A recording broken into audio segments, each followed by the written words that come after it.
Twitter's position is essentially voter fraud does not exist. Your answer is always, well, once we silence you, we can choose to allow you to speak. Did you block Edward Snowden when he illegally released material?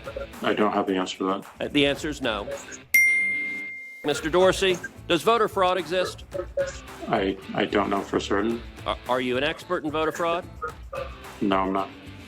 Well, why then is Twitter right now putting purported warnings on virtually any statement about voter fraud?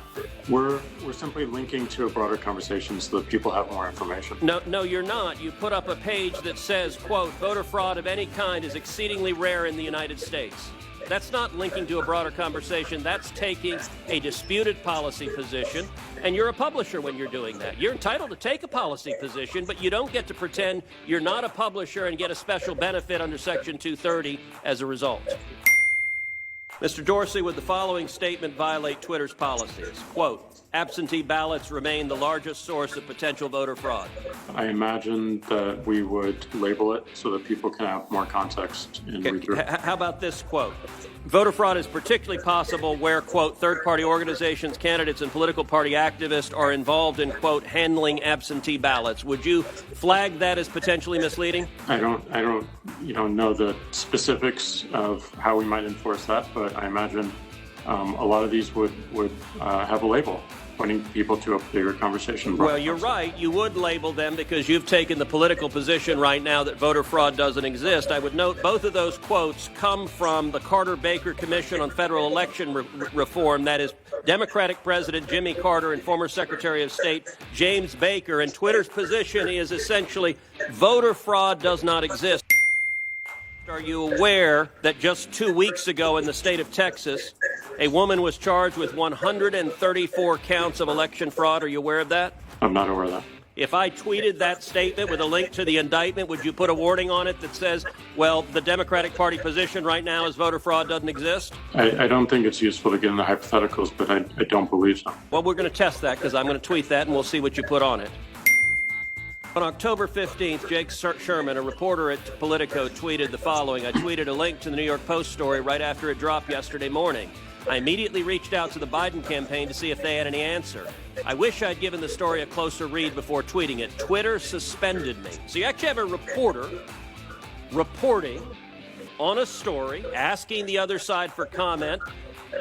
And Twitter says, hi, Jake Sherman, your account at Jake Sherman has been locked for violating Twitter rules. Jake Sherman comes back with, my account is clearly no longer suspended. I deleted the tweet. When Twitter is editing and censoring and silencing the New York Post, the newspaper with the fourth highest circulation in the country, and Politico, one of the leading newspapers in the country, is Twitter behaving as a publisher when it's deciding what stories reporters are allowed to write and publish and what stories they're not? No, and that account was not suspended. It fell afoul of the hacked materials policy.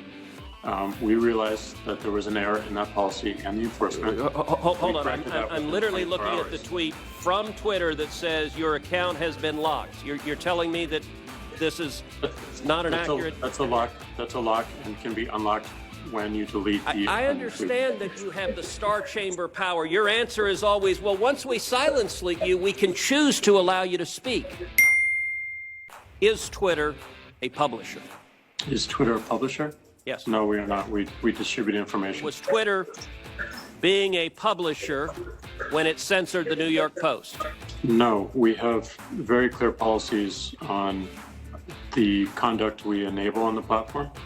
And if there's a violation, we take an enforcement action, and people choose to commit to those policies and to those terms of service. Except your policies are applied in a partisan and selective manner. You claim it was hacked materials, and yet you didn't block the distribution of the New York Times story that alleged to talk about President Trump's tax returns, even though a federal statute makes it a crime to distribute someone's tax returns without their consent. You didn't block any of that discussion, did you? And in the New York Times case, we interpret it as reporting about the hack materials. Did you block Edward Snowden when he illegally released material? I don't have the answer to that. The answer is no.